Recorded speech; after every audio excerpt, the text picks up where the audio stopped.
অধ্যাপক আব্দুল আল মামুন, আপনাকে দিয়ে আলোচনাটা শুরু করি।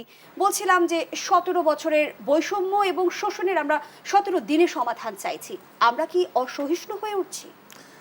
ধন্যবাদ আপনাকে। একদম সঠিক একটি শব্দ আপনি চয়ন করেছেন যে আমরা কি অসহিষ্ণু হয়ে যাচ্ছি কিনা।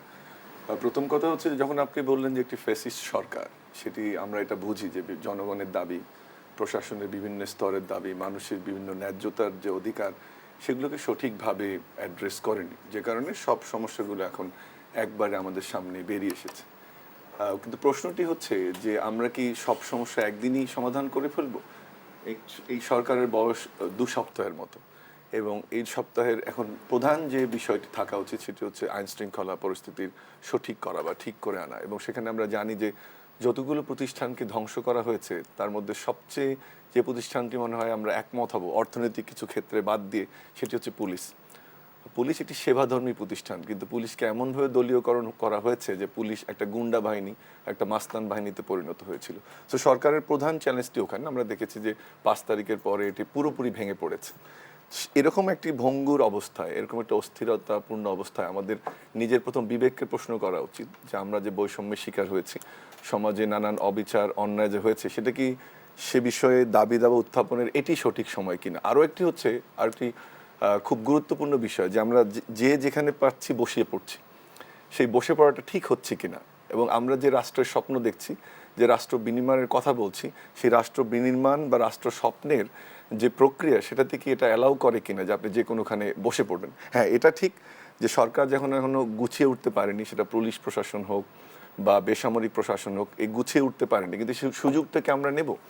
দ্বিতীয় যে বিষয়টি সেটি হচ্ছে যে এই সরকারের ম্যান্ডেট কতটুকু। এই সরকারের ম্যান্ডেট কিন্তু সিভিল প্রশাসন বা আর্মি প্রশাসন থেকে আসেনি, এটা একটা বিপ্লবের মধ্য দিয়ে এসেছে।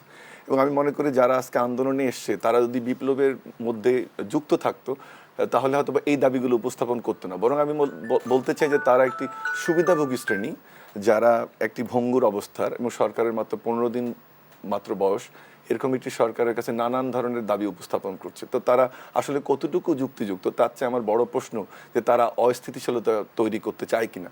আর একটি বিষয় আমি পুরোপুরি উড়িয়ে দিতে চাই না, যে গতকাল যে দেখুন আপনি আনসারের ঘটনাটি যদি দেখেন, যে তাদেরকে জন্য কমিটি করা হয়েছে, কিছু দাবি মেনে নেওয়া হয়েছে।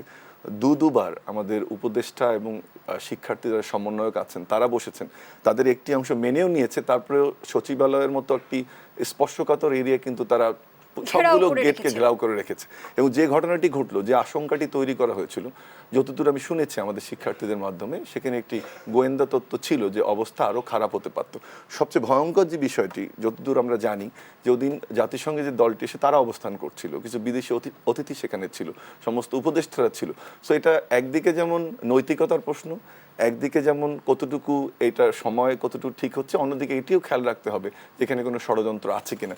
সেই জায়গাটাতে আমি গভর্নমেন্টকে বলবো যে আমাদের যে গোয়েন্দা সংস্থাগুলো আছে তাদের কাছ থেকে আরো বেশি তথ্য পাওয়া দরকার এবং প্রস্তুতি নেওয়া দরকার।